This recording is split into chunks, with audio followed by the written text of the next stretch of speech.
rogerstone.com, rogerstone.com. Roger Stone, you are the man. Thank you so much for doing this interview. Look forward to talking to you in the near future. Thanks for having me. And that was Roger Stone, author of The Clintons' War on Women. Russ, that was some explosive interview there. Gene, terrific job. Really good get. Very interesting stuff.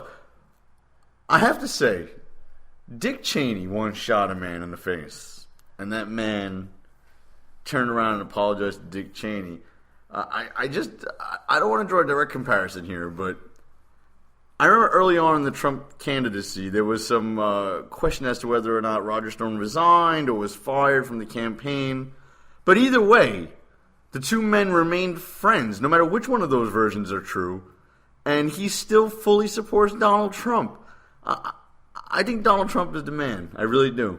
Well, I think Roger Stone is the man for, first of all, doing that interview with us. He didn't have to do this interview, and, this is a guy going on MSNBC and CNN, and, he's one of the go-to guys for a lot of networks. He came on our little show, and he gave us a lot of good... First of all, I gotta the ask descriptions, though. Well, the descriptions were great, Gene, but did I hear it correctly? Because for a second there, I thought maybe I fell asleep because I'm a little tired and dreamless. What? You fell asleep? Come on. No, the interview was great. I just want to make sure that I didn't mishear something that Mr. Stone said, because it was so...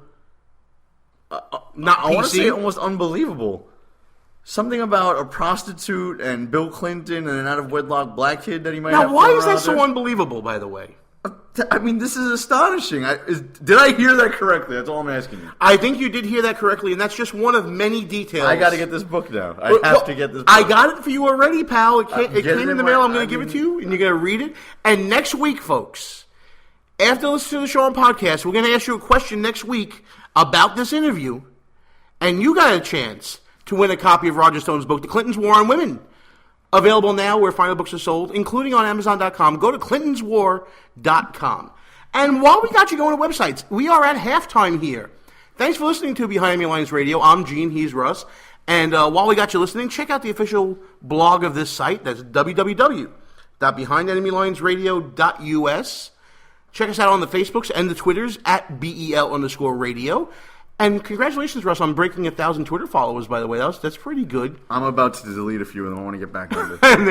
and be sure to also check out the official website of the Brooklyn Young Republicans, the place where this show began, www.brooklynYRS.com. Bill Clinton could... Raping a woman in Oxford. Bill Clinton, illegitimate son... who happens to be African American as well. Bill Clinton may not be Chelsea's father. So many different. It's so many different things that you can just get the book. Get the book. Read it all for yourself. And by the way, everything is annotated, footnoted, and cited. Poor Hillary. What? You gotta be kidding. You're sounding a lot like the Reverend Al right now, folks. It's time for that break. When we come back, Russ and I are going to riff on some election 2016 stuff, some goings-on in Congress, the big kiss goodbye that John Boehner gave to Barack Obama and the pass he gave to Paul Ryan. Whole bunch of other stuff, a lot of show to go. Gene and Russ, Behind Enemy Lines. We'll be back after some equal time with the Reverend Al.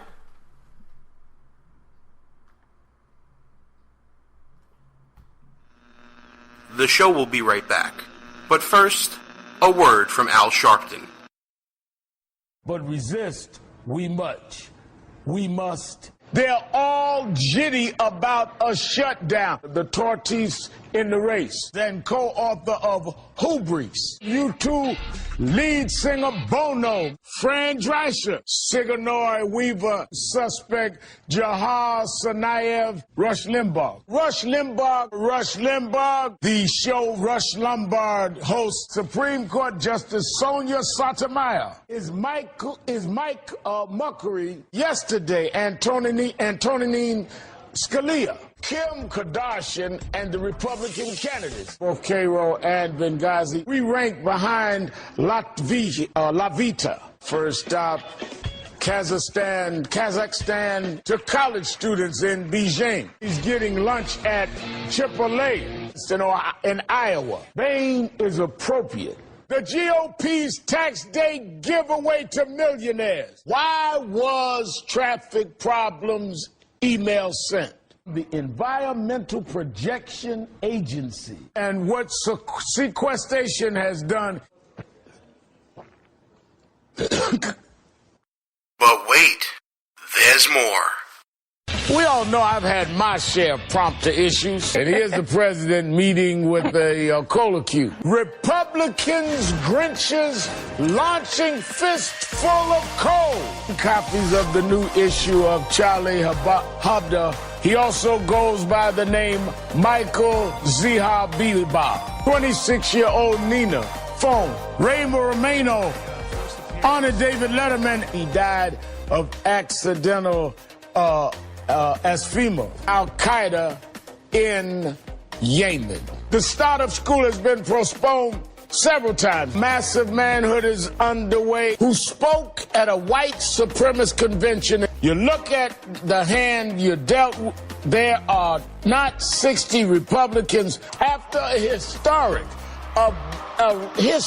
When you hear of ISIS now waterboating, I'm all over the map on immigration. Did the New England Patriots cheat to get into the big game? NFL analyst and Hall of Fame player Troy Aikens, the writer slamming President Obama for talking with YouTube celebrities. What's the latest tonight in Iowa?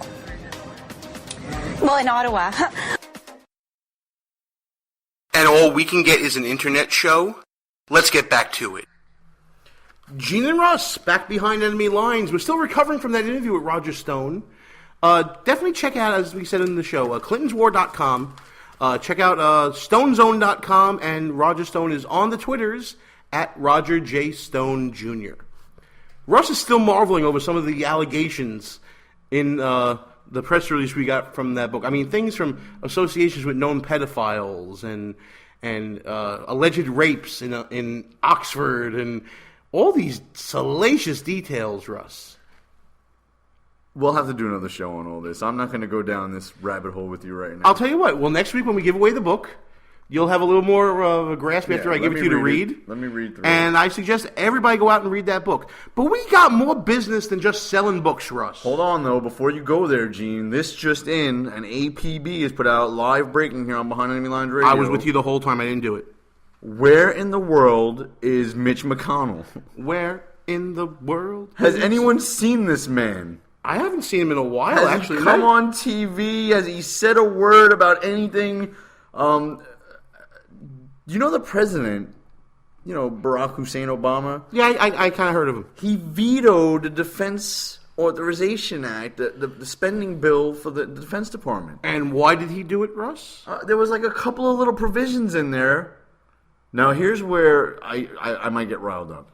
There's a couple of little provisions in there. I gotta get another can. That the president doesn't agree with. Like, I think that the Republicans in Congress put in there that he can't use any funds to release any more Gitmo detainees. Which, by the way, he's supposed to notify Congress before he does that, and he hasn't been doing that. Like the trade he made with the 5 Taliban commanders for Bo Bergdahl, a traitor who deserted his unit, which the president said he didn't, and then now it turns out that he did. Walking arm in arm with his family, and it turns out that they are sympathizers with ISIS. So why is it okay for the president to veto the defense bill? Veto the defense bill. Because he didn't get every single thing he wanted. But it's not okay for the Republican Party to not fund Planned Parenthood in a spending bill and push it up. Where do spending bills originate, Gene? They originate in the House of Representatives. So they don't originate over on Pennsylvania Avenue in the White House? Absolutely not. So where is Mitch McConnell? Where is that rat? That louse? Where is he? We used to coin a phrase called leading from behind when it came to President Obama. I think that's kind of an apt phrase now for Mitch McConnell, don't you? Where is John Boehner, that orange-skinned alcoholic, in my opinion? I'll tell you exactly where he is. He is being Santa Claus as he is getting ready to leave as Speaker of the House because he's giving away everything. He's giving away the farm right now, Russ. I don't know if you saw the news recently, but it looks like we're going to give President Obama 2 years' worth of debt ceiling space to be able to finish out and round out his second term in office. Well, isn't that just dandy? So the deal is exposed. Now, Paul Ryan's demands were met. Go and explain it to the audience step by step. Guys, tinfoil hats off, thinking caps on. Paul Ryan trying to come in on the white horse. Don't forget, he was Mitt Romney's running mate, two-time loser that he was. Got beat in a debate by Joe Biden. I'm talking about Paul Ryan here, folks. He's an open borders kind of a guy. And the only deal he wanted, don't believe the hype of what he was saying that he wanted to unify the party and all that crap. All he wanted to make sure was that he wouldn't get into the fight over whether or not to raise the debt limit, the debt ceiling. Because guess what, folks? In the past, he voted against it when he had to pretend like he was a Tea Party guy. But now that he's going to be Speaker, you see, that's a hot topic and a big issue. You can't be the Speaker when John Boehner's getting thrown out on his ass because he's not conservative enough, and then turn around and say you want to raise the debt ceiling. So what does Mr. Boehner do? He's punting these votes down the road long enough to make one last deal with Obama. We don't get the defense bill passed, but they're going to get the spending limit raised, the debt ceiling raised. And for those of you idiots out there, we got to talk about this real briefly, Gene, real brief. We won't go into default if we don't raise the debt ceiling. I don't understand why this is a big thing. I think that, listen to Mark Levin's show if you have any questions about this, and I believe it's in a couple of his books. He explains it brilliantly. The debt ceiling, we take in more money every month than we pay out in principal and interest on our debt. So the only way to go into default is to not pay those things down. So if we're taking in more in tax revenue than we're paying out in debt service, then there's no reason to go into default. What would happen is the Treasury Department would have to prioritize the spending and certain things wouldn't get paid. As long as we prioritized debt servicing, we wouldn't default for years. But that would mean that other things wouldn't get funded. So if Congress cannot figure out what to cut, then the only way to cut them would be to stop raising the debt limit. And it's kind of a powerful thing in symbol only. Because, listen, government's not going to shutter its doors. Social Security checks are still going to go out. All government services will continue.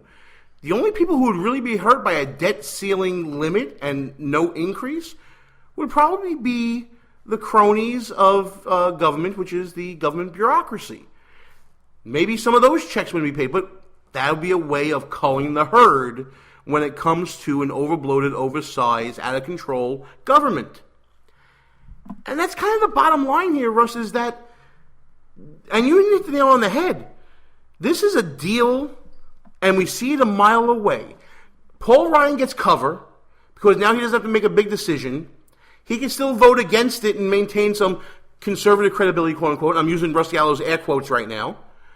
John Boehner gets the long kiss goodbye to all his detractors, and President Obama gets to round out his second term, maybe even do some things that can help out Hillary Clinton on the campaign trail, giving away more free stuff. I'm going to tell you what I want, and it's too late, I guess, for us in the Congress. It's never too late for another beer, Russ. But I want a Newt Gingrich 1994-style contract with America. I want to know what these guys are promising to do in writing. Because what they say on the campaign trail, they obviously cannot be trusted. And, again, let me just state for the record, because I feel like I have to do this every show. If I had to pick a candidate right now for president, I would pick Ted Cruz.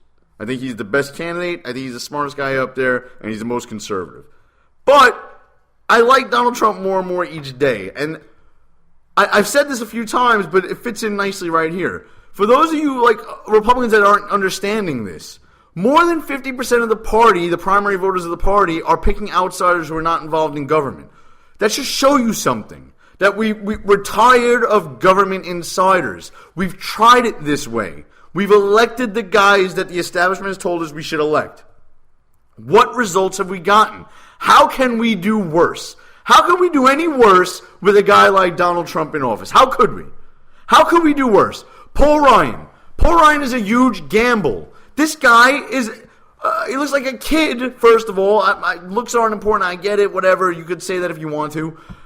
What Where's his core? There's rumors that he's going to push the immigration issue down to 2017.